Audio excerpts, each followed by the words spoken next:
नमस्ते दोस्तों, स्वागत है आपका और एक नए वीडियो में और एक नए टॉपिक के साथ। तो चलिए दोस्तों, पहले वीडियो स्टार्ट करते हैं। आशा करेंगे पसंद आएगा, और पसंद आए तो लाइक और शेयर जरूर से कर दीजिएगा। और चैनल पर पहली बार है, सब्सक्राइब नहीं किया तो साथ में सब्सक्राइब भी कर दीजिएगा। चलिए स्टार्ट करते हैं।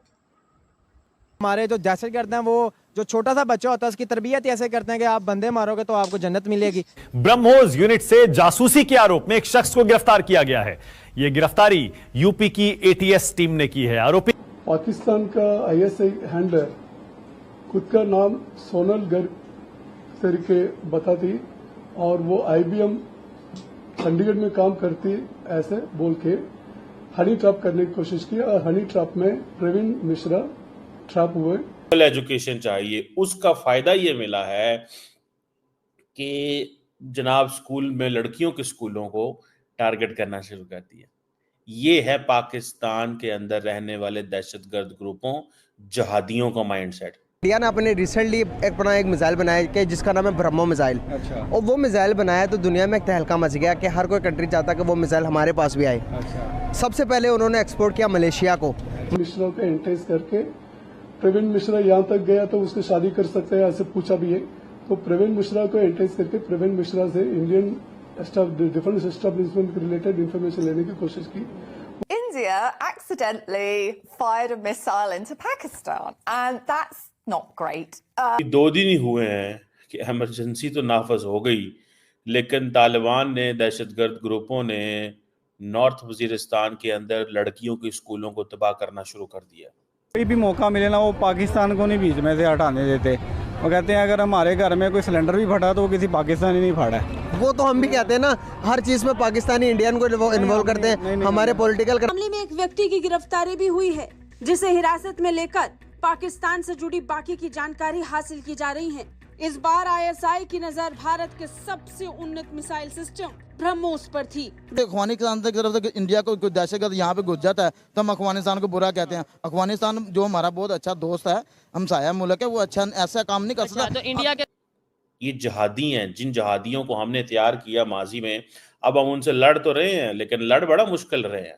अपनी जान भी दे दी, माल भी कुर्बान कर दिया, अपने बच्चों की तालीम भी कुर्बान कर दी, सारा कुछ ही कुर्बान कर दिया। अपनी गलती जब हम मानने शुरू करेंगे, पाकिस्तान एक डेवलप कंट्री बन जाएगा। हम खुद गलती करते हैं। वो इकबाल साहब कहते थे ना, मुझे हंसी आती है हसरत इंसान पर, जो गलती खुद करता है वो इल्ज़ाम शैतान को देता है। ये नहीं, ये पूरा सेटअप है, सबको पता है कि क्या हो रहा है। ठीक है, ये मंसूबे के तहत ये सब कुछ हो रहा है।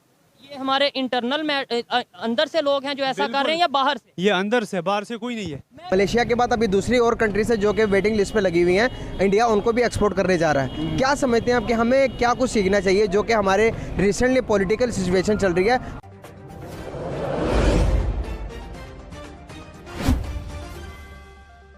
एक प्राइवेट स्कूल था नॉर्थ वजीरिस्तान, ये फॉर्मली इस इलाके को फाटा कहा जाता था। ठीक है जी, फेडरली एडमिनिस्ट्रेटेड ट्राइबल एरिया, लेकिन बाद में इनको मर्ज करके खैबर पख्तूनख्वा जो सूबा उसका हिस्सा बना दिया गया।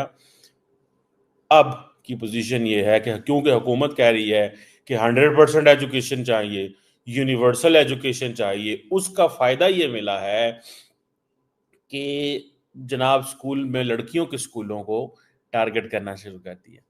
ये है पाकिस्तान के अंदर रहने वाले दहशतगर्द ग्रुपों, जहादियों का माइंडसेट। ये जहादी हैं, जिन जहादियों को हमने तैयार किया माजी में, अब हम उनसे लड़ तो रहे हैं, लेकिन लड़ बड़ा मुश्किल रहे हैं।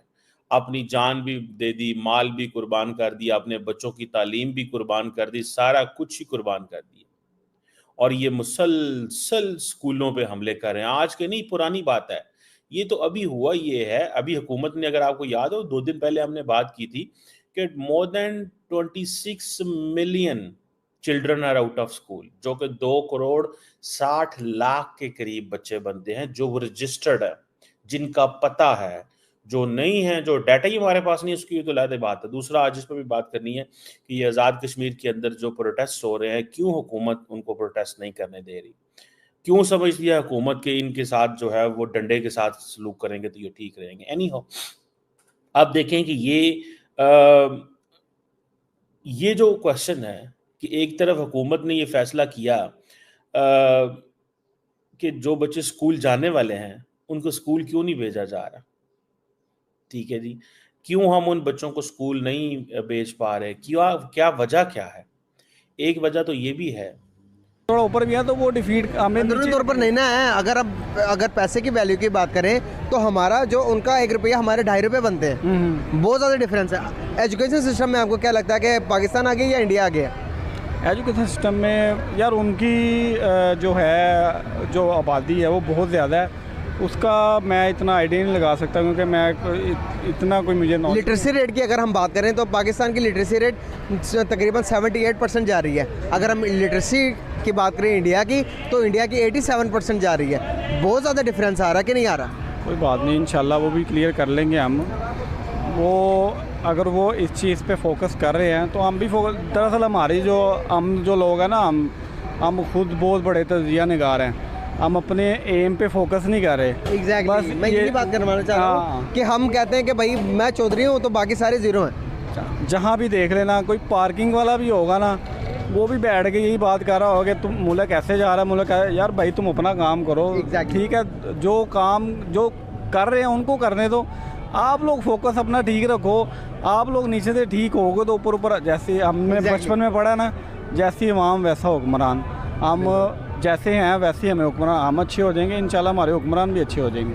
क्या इंडिया को उस तरह का हुक्मरान मिल चुका है कि जिस तरह को उनको मिलना चाहिए था? नहीं, इंडिया के हुक्मरान फारग हैं, बस बोलते बहुत ज़्यादा हैं, करते कुछ भी नहीं है। अगर हम डेवलप की बात करें, इंडिया की लास्ट टाइम की इस महीने की एक्सपोर्ट पता है कितनी हुई है? नहीं, लास्ट मंथ की एक्सपोर्ट। किसी भी मुल्क की अगर आप देखना चाहते हैं कि तरक्की कर रहा है या नहीं कर रहा, तो उसके एक्सपोर्ट को देखा जाता है, उस मुल्क की जीडीपी को सर्च किया जाता है। अगर हम जीडीपी को सर्च करें तो खाली उनकी मुंबई सिटी की ही जीडीपी 1 ट्रिलियन प्लस जा रही है, जबकि पूरे पाकिस्तान की जीडीपी इस टाइम जा रही है 3.6% जा रही है। क्या कहना चाहेंगे इस बारे में? इंडिया जो है ना वो अभी फाइनेंशियली तौर पर बहुत स्ट्रॉन्ग है, ये जो चीज़ हम मानते हैं। दूसरी वजह यह है कि हमने लोगों को ट्रेन कर करके जो मॉडर्न एजुकेशन है उससे भगा दिया। हम मॉडर्न एजुकेशन को लिफ्ट ही नहीं कराते, ठीक है जी। और वो जो मॉडर्न एजुकेशन की एक्सेस होना और समझना कि जो मॉडर्न एजुकेशन है दैट इज इक्वलेंट टू फहाशी, दैट इज इक्वलेंस ऑफ, जिसे आप कह लें कि जी ये जो है ना ये बेरार रवी की तरफ लेके चली जाएगी। ये बेसिकली जैसे डेमोक्रेसी का जो निज़ाम है उसके बारे में ये कहा गया कि ये जो जमहूरियत है ये लोगों को ये खुला निज़ाम है, सेकुलरिज्म है इसके अंदर, और हमें इस्लाम चाहिए। जब ये आज से 40, 50, 60 साल पहले की बात, जब पाकिस्तान बना तो ये बहस होनी शुरू होगी। अब ये डेलिब्रेट एंड इनडिस्क्रिमिनेट अटैक्स हो रहे हैं स्कूलों, कॉलेजों, यूनिवर्सिटियों में, होते रहे माजी में। ये तो अमेरिकन चले गए अफगानिस्तान से, वरना आप थोड़ा सा 10 साल पहले डिस्कशन तो देखें, बहुत बड़ा पैसा हमारे खैबर पख्तूनख्वा के अंदर और पाकिस्तान के अंदर इस चीज़ पर लगता था। स्कूल कॉलेज, अगर आपको याद हो, मलाला यूसुफजई एक लड़की थी जिसने नोबेल पीस प्राइज शेयर किया था एक Indian I think school teacher थे उनके साथ, और उन्होंने भी इंडिया के वो जो।